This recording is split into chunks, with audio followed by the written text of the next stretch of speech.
राधे राधे महाराज जी। महाराज जी, जब मुश्किल में थी तो कभी शिव जी से बोला, कभी दुर्गा जी से बोला, कभी राम जी से बोला, तो काम कहीं तो बन जाए ऐसा। तो पर महाराज जी, ऐसे अलग अलग भगवान को बदलना तो कोई देवता नाराज तो नहीं हो जाएगा? पहले मुझसे बोली फिर अभी उससे। नहीं तो काम भी पूरा हो गया क्या? काम तो नहीं हुआ महाराज जी। कैसे हो जाएगा? शिव जी को पुकारा तो वो देखने लगे, पहले को दूसरे को पुकारा तो शिव जी ने देखा वो दूसरे के पास गया। देखो, हम एक आपको उदाहरण बताते हैं।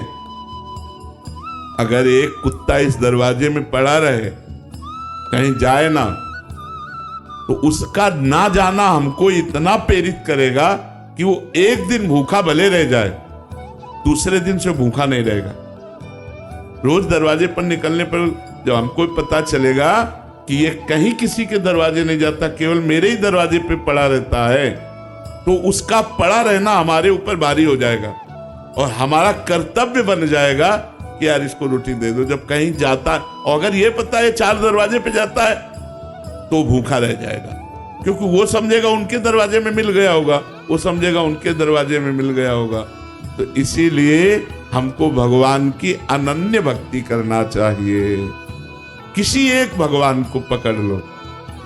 भगवान बहुत नहीं, तत्व में एक ही भगवान है। अवतार में, रूप में, लीला में अनेक रूप धारण किए हुए हैं और ये सब संसार रूप भी भगवान ही है।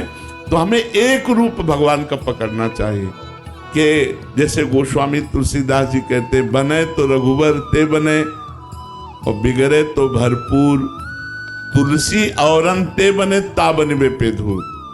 यदि बने तो भगवान श्री राम के बनाए बने, अगर किसी और भगवान के बनाए बने तो उसमें धूल पड़े, मुझे नहीं चाहिए, तभी अनन्यता आएगी। एक हम आपको उदाहरण बताते हैं महाभारत का। उपमन्यु नाम के एक ऋषि थे,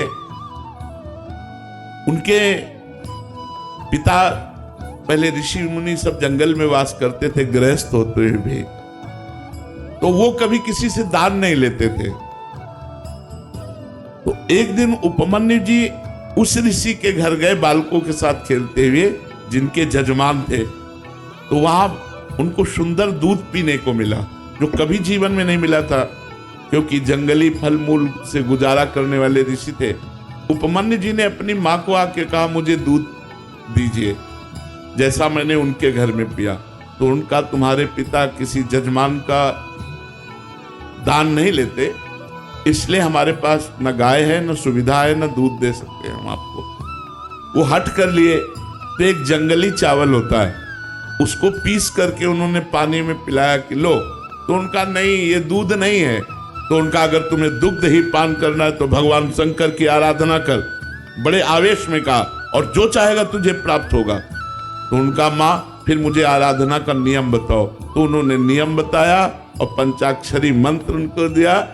वो 10,000 वर्ष तक दाहिने पैर के अंगूठे केवल खड़े होकर पंचाक्षरी मंत्र हाथ उठा के जपते रहे 10,000 वर्ष तक। भगवान शिव प्रसन्न हो गए। वैसे तो आशुतोष है और डरदानी बड़े शीघ्र प्रसन्न होने वाले। अब उन्होंने परीक्षा ली, इष्ट परीक्षा भी लेता है। उन्होंने परीक्षा ली, वो देवराज इंद्र बन गए और नंदिकेश्वर एरावत हाथी बन गए और जितने शिव पार्षद थे वो सब देवता बन गए और अंबा जी, भगवती पार्वती जी इंद्राणी बन गए। और उनका वरम ब्रूह, नेत्र खोलो और वरदान मांगो। उन्होंने नेत्र खोला, देखा ये तो देवराज इंद्र का समाज, उनका जो तुम्हारी इच्छा वो मांग लो। तो उन्होंने प्रणाम किया और कहा, देवराज इंद्र और समस्त देव समाज आपके चरणों में प्रणाम है, पर आप जाइए, मुझे आपसे नहीं चाहिए, मुझे भगवान शिव से चाहिए। क्योंकि भगवान शिव ही थे तो उपहास करने लगे। तो उनका, सावधान, मैंने ना आपको बुलाया है, न मैंने आपसे मांगा है, आप स्वयं आए हो तो हम आपको नमस्कार करके वापस भेज रहे हैं। पर यदि आप हमारे इष्ट की निंदा करेंगे तो आप ऐसा ना समझिए, हमारे इष्ट के मंत्र में इतनी ताकत है कि मैं एरावत सहित तुम्हें अभी भस्म कर दूंगा। अब चूंकि भगवान शिव थे तो डरने वाले तो थे नहीं, फिर उपहास करने लगे शिव का। तो एक अघोर मंत्र है भगवान शिव का। हम लोग जब संन्यास मार्ग में थे तो उस मंत्र का परिचय हमें प्राप्त है। अगर ये सिद्ध हो जाए तो जो चाहे वो सो कर सकता है। तो उन्होंने तुरंत हाथ में जल लिया, जो ही अघोर मंत्र का संधान किया तो नंदिकेश्वर प्रकट हो गए, उस जल को रोक लिया और कहा, इष्ट मंत्र से इष्ट पर प्रहार करते हो? तब देखा तो भगवान शंकर, पार्वती और समस्त पार्षदगण तो उनका त्राहिमाम शरणागत वत्सल भगवान शिव रक्षा करो। हमने तो देवराज इंद्र समझकर प्रहार किया। बोले नहीं वत्स, मैं तुम्हारी परीक्षा लेने आया था